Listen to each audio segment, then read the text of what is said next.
Banyak dari khalayak umum salah mengartikan mengenai amil zakat.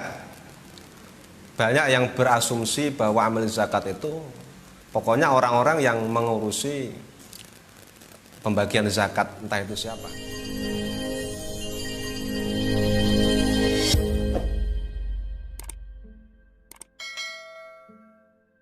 Karena apakah ada perbedaan antara amil dengan panitia zakat, dan juga tolong dijelaskan juga syarat-syarat menjadi amil.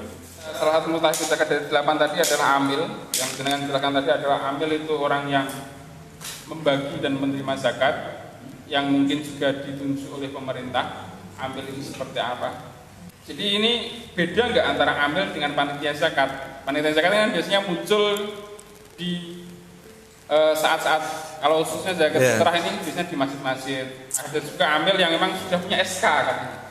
Amil yang punya SK dari pemerintah atau lembaga-lembaga atau badan yang ditunjuk oleh pemerintah untuk menjadi amil, namanya seperti lazis. Apakah itu juga memenuhi syarat ketika mengatasnamakan ini sebagai amil zakat, orang yang menerima dan membagikan zakat? Ini pertanyaan yang sangat menarik dan itu memang penting karena banyak dari khalayak umum salah mengartikan mengenai amil zakat. Banyak yang berasumsi bahwa amil zakat itu pokoknya orang-orang yang mengurusi pembagian zakat, entah itu siapa. Karena kalau diartikan secara terjemah kan orang yang bekerja mengurusi zakat. Akan tetapi dari para ulama memberikan pengertian siapa yang dikehendaki dengan amil zakat yang berhak untuk menerima zakat itu. Ini saya kutip dari kitab Al-Bajuri halaman 283. Qauluhu wal amil manis ta'malahu al-imam, yaitu di qauluhu wal amil manis ta'malahu al-imam. Amil adalah orang yang diangkat, dipekerjakan, artinya diangkat, dipekerjakan oleh imam. Seorang imam. Imam di sini artinya imam azam. Imam azam di Indonesia ya presiden.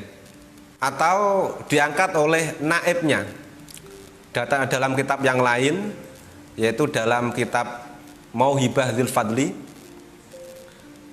diterangkan bahwa ada tambahan auna ibul imam, yaitu al-amiluna dalam kitab Mauhibah Dzil Fadli juz 4 halaman 120 disebutkan wal amiluna 'alaiha ay zakah wa huwa allazina yuwallihim al-imam auna ibuhu li amalin ala jam'iha. Atau juga bisa dilihat di kitab Fiqhus Sunnah juz 2 halaman 182. Jadi amil zakat yang berhak menerima zakat adalah orang-orang khusus yang diangkat oleh imam, artinya imam itu imam azam yaitu presiden atau naibnya atau penggantinya atau orang yang diberikan wewenang untuk mengangkat. Kalau dalam Indonesia itu kan sudah ada kewenangan sendiri, Departemen Agama, Kementerian Agama itu sudah ada, sehingga naibnya imam dalam konteks di negara kita Indonesia adalah Departemen Agama atau Kementerian Agama. Dan itu bisa juga membentuk wakil-wakil yang lain di tiap-tiap daerah untuk diberikan kewenangan mengangkat amil zakat di setiap daerah atau di setiap kabupaten semisal. Tanpa ada wewenang atau SK resmi dari imam atau naibul imam atau wakilnya imam, maka seseorang tadi tidak dikategorikan amil zakat yang berhak menerima zakat. Yaitu siapa saja, ini banyak kan, karena tugasnya amil zakat itu banyak, sebagaimana di Basnas, kalau resmi di Indonesia itu seperti Basnas, Badan Amil Zakat dan Sedekah, itu khusus, itu bentukan dari pemerintah. Itu orang-orang yang memang mempunyai kewenangan sendiri khusus dari pemerintah, sehingga dia dikategorikan wal amilina 'alaiha. Dan tugasnya juga berbeda-beda. Yaitu apa saja dalam kitab Al-Bajuri diterangkan kasain yuji kasain yujbiha Yaitu pertama, orang yang bertugas untuk mengambil zakat-zakat dari para orang-orang yang berhak mengeluarkan zakat.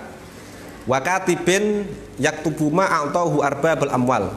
Kemudian ada sekretaris, jadi ada tugas khusus bagian mencatat ini siapa yang sudah menyetorkan zakat, kemudian diberikan ke siapa.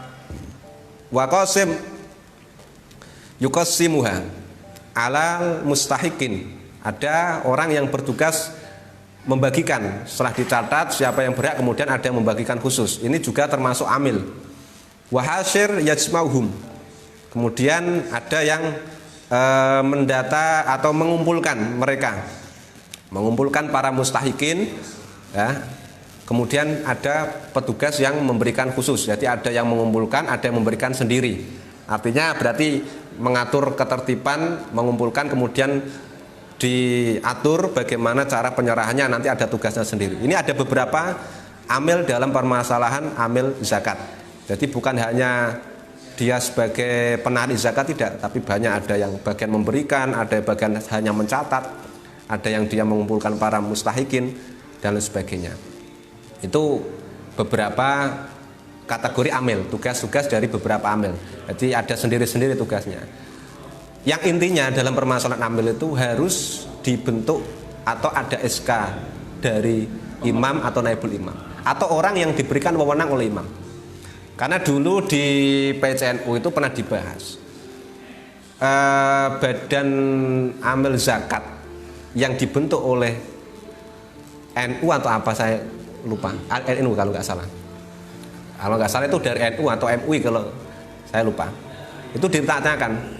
Karena yang membentuk itu adalah bukan dari orang yang diberikan wewenang oleh pemerintah atau wakil pemerintah di pemerintahan, entah itu di Departemen Agama atau di Kementerian Agama. Kalau tidak salah itu dari NU, ada kemudian inisiatif, apa istilahnya itu saya lupa. Pokoknya itu akhirnya dia membawai Lasisnu juga pokoknya. Berarti intinya apakah si amil ini bisa dikatakan amil-amil zakat fitrah di masjid ini bisa kalau untuk menerima zakat atas nama amil?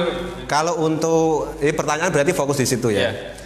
Kalau untuk kasus di masjid-masjid atau di sekolahan-sekolahan mungkin itu tidak bisa dikategorikan sebagaimana amil, hanya sebatas dikatakan panitia zakat. Jadi jangan sekali-kali yang menjadi panitia zakat merasa berhak untuk mendapatkan zakat atas nama amil, karena kalau memang itu tidak ada tunjukan resmi atau angkatan resmi dari pemerintah ataupun wakilnya, maka tidak bisa dikategorikan amil yang berhak menerima zakat. Karena itu kan bentukan dari panitia, mungkin takmir masjid atau mungkin dari pengurus sekolah. Itu namanya bukan amil yang berhak menerima zakat, tapi panitia zakat. Berarti dia hanya bertugas untuk menyalurkan zakat, tapi tidak berhak untuk menerima zakat. Sekarang kita bicara solusi, Ustaz. Solusi, ya. Solusi. Ini kan sudah layak atau sudah memang sangat terjadi di masyarakat seperti itu. Bahwasanya panitia ya rata-rata ya ditunjuk oleh takmir masjid. Betul. Dan biasanya ya ini tetap mendapatkan bagian dari zakat tersebut, entah itu zakat fitrah atau zakat-zakat yang lain. Kalau jenengan tadi kita berbicara tentang sabilillah, salah satu takbir yang jenengan baca tadi adalah masolihul ammah. Betul. Bahkan jenengan tadi bilang bahwasanya orang-orang yang bergerak di bidang keagamaan seperti MUCN, bahkan Ansor ataupun Banser, itu kan masolihul ammah, itu berhak menerima zakat kalau itu adalah sabilillah atau sabilillah khair. Bisa nggak kira-kira orang atau panitia ini yang dengan kerelaan hatinya tidak mendapatkan gaji dari siapapun, karena dia sudah rela untuk menerima zakat tadi dan membantu orang untuk mentasorkan zakat, masuk kategori itu menurut jenengan bisa enggak? Kalau kita mengikuti redaksi ibarat yang umum tadi, masolihul ammah atau jami wujuhil khair, segala bentuk aktivitas yang dianggap baik menurut agama, secara umum masuk. Makanya tadi saya ambil jalan tengah bahasa saya. Karena gini, aslinya kenapa para jumhur Syafi'iyah itu hanya mengkhususkan sabilillah itu hanya untuk al-ghuzat atau orang-orang yang ikut berperang, bukan secara umum. Berperang tapi tidak digaji ya, seperti Ya, TNI, bukan orang yang tidak mendapatkan gaji dari Baitul Mal, kalau dulu dari Baitul Mal, atau tidak mendapatkan sahmul murtaziqah, sehingga mereka layak untuk diberikan zakat. Di antaranya alasan mereka itu karena Allah Subhanahu wa taala dalam Al-Qur'an itu sudah mengklasifikasi bagiannya sendiri-sendiri. Nanti kalau sabilillah diartikan umum, ini kalau kita bicara jumhur ya. Maka klasifikasi asnaf ini akan buyar. Buyar maksudnya bagaimana? Ngapain disebutkan al-amilin kalau cukup fisabilillah? Nah, itu maksudnya. Jadi secara logika mungkin masuk sanggahan dari jumhur Syafi'iyah. Kan gini kalau diartikan semisal kalau al-amilin aliha itu sudah tercukupi fisabilillah, apa fungsinya itu disebutkan dalam ayat Al-Qur'an. Kemudian mungkin ada wabni sabil. Wabni sabil itu mungkin karena orang bepergian kan, bepergian nggak maksiat kan catatannya kan. Itu kalau dia fi wujuhil khair, dia dakwah seperti orang-orang yang dakwah berkeliling itu. Itu kalau dimasukkan fisabilillah, apa gunanya disebutkan secara tersendiri? Itu sanggahan dari jumhur Syafi'iyah. Bahwa kenapa itu disebutkan sendiri-sendiri? Karena memang itu sudah ada bagiannya sendiri-sendiri. Dibagi ada 8 yang berhak menerima zakat. Maka walaupun saya tadi utarakan ada beberapa ibarat ulama yang memperbolehkan, maka tetap saya ambil jalan tengahnya saja. Kalau memang panitianya itu panitia yang kurang mampu atau bagaimana dia banyak hutang, mungkin itu bisa dari jalur algoritmin bisa. Jangan mengatasnamakan ketika menerima itu bukan dari amil. Sebisa mungkin, tapi saya lihat itu dari beberapa panitia zakat itu mungkin ya mayoritas itu orang-orang mampu kok. Mayoritas orang-orang mampu. Yang kurang mampu mungkin ya adalah 1-2 mungkin karena dia sukarelawan pengen ikut andil menjadi panitia zakat, amil zakat, panitia zakat lah. Ya setidaknya gitulah. Intinya bagaimana ya dilihat kondisi lah. Kalau lebih keseimbangan sosial maka harus didahulukan para duafa fuqara masakin itu ditelaah dulu, dilihat dulu di daerahnya masing-masing. Nah, jangan egois untuk mementingkan diri sendiri dulu. Walaupun ada ibarat tadi. Ini jalan tengah lah. Prioritasnya lah, skala prioritasnya fuqara dulu, masakin. Karena mereka yang lebih. Kalaupun nanti ada lebihan katakan. Salah. Bisa mungkin sebagai jalur tadi. Intinya bukan amil ya. Bisa gorimin lah, bisa lah. Dia kan banyak utang. Sekarang orang banyak utang kan.